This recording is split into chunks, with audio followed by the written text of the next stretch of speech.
Assalamualaikum warahmatullahi wabarakatuh. Halo semuanya. Kali ini kita akan membahas tentang kesehatan, keselamatan kerja, dan lingkungan hidup. Jadi buat kalian-kalian yang penasaran sama apa sih isi materinya, maka jangan lupa untuk simak videonya baik-baik. Oke, let's go. Materi yang pertama yaitu adalah keselamatan kerja. Keselamatan kerja itu adalah kondisi ketika seseorang dapat bekerja dengan aman dan terhindar dari segala macam risiko kecelakaan kerja yang diakibatkan oleh penggunaan mesin, alat kerja, bahan proses pengolahan, lingkungan kerja, serta cara melakukan pekerjaan dengan baik. Nah, selanjutnya ada juga kesehatan kerja. Kesehatan kerja adalah kondisi fisik, mental, dan juga sosial pekerja yang terbebas dari gangguan kesehatan sehingga mampu bekerja dan berinteraksi dengan lingkungannya secara baik. Seperti itu. Selanjutnya ada hal-hal yang mempengaruhi K3.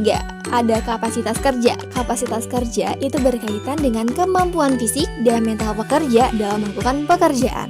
Lalu ada beban kerja, yang dimana meliputi beban fisik dan juga mental yang harus disesuaikan dengan kemampuan pekerja. Lalu yang ketiga, yang terakhir ada lingkungan kerja. Jadi lingkungan kerja itu harus steril supaya tidak ada timbul penyakit akibat kerja. Nah, selanjutnya ada peran kesehatan dan keselamatan kerja. Berdasarkan pengertian kesehatan dan keselamatan kerja sebelumnya, ketiga ini memiliki peran penting nih. Yang pertama, ada keselamatan kerja. Yang kedua, ada jaminan keselamatan. Yang ketiga, efisiensi produksi. Dan yang keempat, yaitu mengurangi kerugian. Lalu, ada juga tujuan kesehatan dan keselamatan kerja yang dibagi menjadi dua versi, bagi perusahaan untuk meningkatkan kinerja dan produktivitas perusahaan, lalu mencegah terjadinya kerugian akibat kecelakaan kerja, dan yang terakhir untuk memelihara sarana dan prasarana perusahaan agar tetap aman dan layak digunakan. Nah, sedangkan ada juga yang bagi karyawannya nih. Untuk apa sih? Pertama, untuk meningkatkan kesejahteraan jasmani dan rohani pekerja, lalu meningkatkan penghasilan dan kesejahteraan para pekerja serta masyarakat sekitar, dan yang terakhir adalah mendukung terciptanya kinerja yang berkesinambungan. Nah, ada juga manfaat penerapan K3 bagi perusahaan. Yang pertama, untuk meningkatkan efisiensi kualitas kerja karyawan, mengurangi biaya kesehatan dan asuransi. Yang ketiga, meningkatkan partisipasi dan rasa memiliki, lalu menurunkan biaya kompensasi akibat kerja dan mengurangi biaya kesehatan dan asuransi. Lalu ada juga resiko kecelakaan kerja. Kecelakaan kerja adalah kecelakaan yang terjadi dalam hubungan kerja termasuk penyakit akibat kerja, serta kecelakaan yang terjadi saat perjalanan berangkat maupun pulang melalui jalan yang biasa dilalui. Seperti itu. Lalu ada kecelakaan kerja. Secara umum, kecelakaan kerja ini dibagi menjadi dua jenis. Yang pertama ada kecelakaan industri, yaitu kecelakaan yang terjadi di tempat kerja akibat adanya sumber bahaya dalam pekerjaan. Lalu yang kedua ada kecelakaan dalam perjalanan, yang terjadi di luar tempat kerja tetapi masih berkaitan dengan hubungannya pekerjaan. Faktor kecelakaan kerja di bidang akuntansi dan keuangan. Yang pertama ada faktor teknis, yang dimana berhubungan dengan tempat kerja.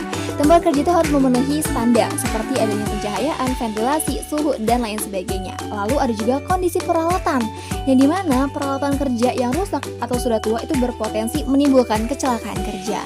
Lalu ada juga faktor non-teknisnya nih, yang dimana yang pertama ada ketidaktahuan, kurangnya pengetahuan dalam menggunakan peralatan kerja. Lalu ada juga kurang kemampuan dan tingkat pendidikan pekerja yang sangat mempengaruhi keselamatan kerja. Lalu ada juga keterampilan yang kurang. Lalu ada juga usaha pencegahan kecelakaan kerja. Secara umum terbagi menjadi beberapa versi nih. Yang pertama, membiasakan perilaku kerja yang aman, mencegah kondisi kerja yang tidak aman, lalu mengetahui prosedur pertolongan pertama, dan melaporkan setiap kecelakaan atau kerusakan peralatan kepada atasan. Lalu ada juga nih, kita bakal membahas tentang usaha pencegahan kecelakaan kerjanya. Nah, secara khusus pencegahan kecelakaan kerja itu dilakukan melalui beberapa upaya. Yang pertama, pengendalian bahaya di tempat kerja. Lalu ada juga pembinaan dan pengawasan, serta ada sistem manajemen K3. Dan yang terakhir, kita akan bahas tentang penanggulangan kecelakaan kerja. Menurut ILO, terdapat beberapa langkah untuk mengurangi kecelakaan kerja. Yang pertama, peraturan perundang-undangan yang harus ditaati. Yang kedua, adanya standarisasi. Yang ketiga, inspeksi atau pengawasan, serta ada juga riset teknisnya. Nah, setelah pembelajaran kita tadi, kita bisa menarik kesimpulan nih. Kesehatan dan keselamatan kerja itu merupakan upaya penting untuk menciptakan lingkungan kerja yang aman, sehat, dan nyaman bagi pekerja. Penerapan ketiga juga bertujuan untuk melindungi tenaga kerja dari resiko kecelakaan kerja maupun penyakit akibat kerja.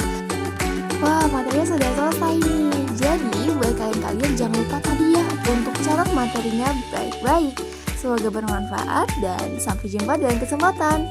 Semangat terus belajarnya. See you, bye-bye.